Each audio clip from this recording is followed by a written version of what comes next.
Hey, Casey Rae here, and today I'm going to teach you how to thrift like a pro. So as some of you guys know, I love to go thrifting. I love finding awesome things at affordable prices, unique pieces that you can't find anywhere else, and everyone is always asking me, how do you find such awesome things? I never find anything in there. I don't like to dig. Well, I'm gonna tell you exactly all of my pro tips, how I always find the best pieces and fool everyone into thinking I paid a ton of money. So the first tip, and you may or may not have heard this one already, but I'm gonna go ahead and share it with you just in case. Goodwill has a markdown procedure where all of the different items are color coded. So each week they change the color, and if it is that week's color, then that item is half off. Now, I'm not familiar with all the other thrift stores' markdown policies, but my tip for you is to find out what those are. If you have a thrift store that's local that you are not super familiar with, but you want to check it out, find out what their markdown policy is. I'm sure that they have one. Goodwill actually even has some days where things are like 99 cents or 50 cents. So find out what that is so that you're getting the best possible value. Kind of following in line with that first tip, my next tip is to take a picture of the item and what color it is. That way you can refer back to it. Let me explain. This doesn't always work, but it does work sometimes. There was a rug that I wanted so badly, and I didn't want to pay the $100 that they were asking, but I knew that the color was about to change because this was the weekend. Now granted, they won't tell you what color it's about to be. You can only find that out on Sunday morning. So then the following day, I called up there, and lo and behold, that is what color it changed to. So I was able to get my rug for half off, which was 50 bucks. And it's the rug that I still have and use and love that's in my living room. So you can see that it may or may not work. I mean, obviously people are coming through every day and they might buy it, but it's been my experience on more expensive items, people do tend to wait on the markdowns. And so as long as you're the first one there, which is what I did, I was there like as soon as they opened that day, you can usually get your item.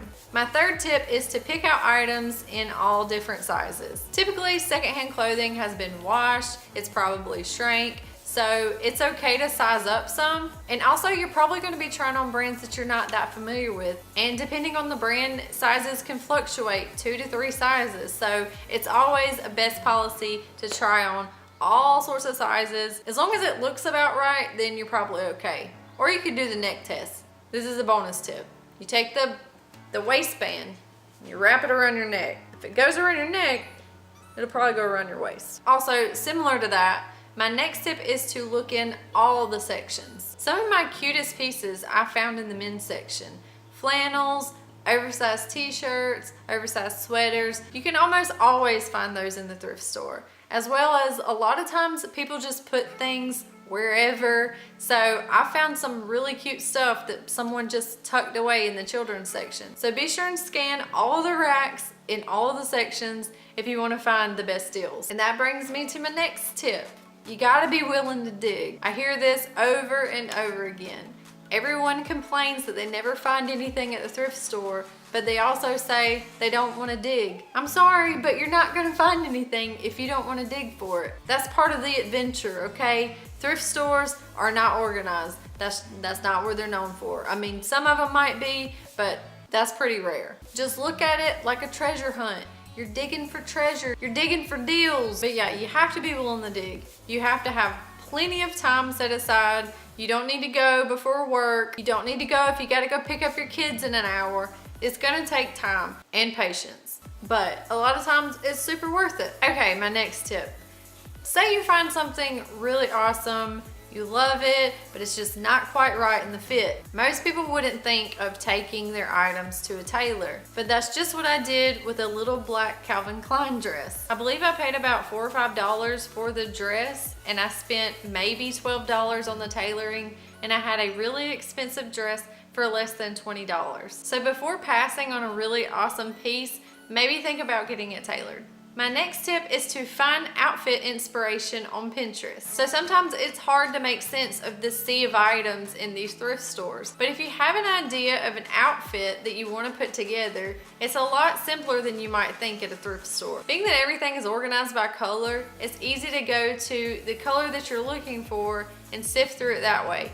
I've actually been able to put together a lot of really cool outfits using this technique. And I've also been thinking about making a video or maybe even a series about this where I use Pinterest as an inspiration and then go out and try to recreate these outfits for a lot less money. If you guys think that would be pretty cool, then leave me a thumbs up. My next tip is to bring batteries and light bulbs with you to the store. That may sound weird, but if you want to test out lamps or appliances, it comes in handy because that stuff can't be returned and everything is marked as is. Now actually a lot of times they keep bulbs and batteries behind the register and you can definitely check, but I have in my experience found that they don't always do that. So I like to keep those things on hand if I'm in the market for those types of things. Okay guys, my last tip is don't buy things just because they're cheap.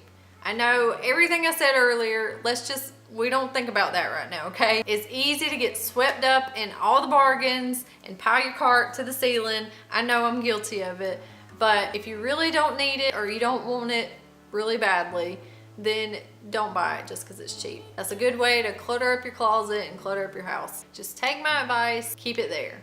Capiche? I hope you guys enjoyed this video. Be sure to give me a big thumbs up if you did. Subscribe if you haven't already. Share with your friends. Thanks so much for watching, guys. You're my favorites. Peace and love.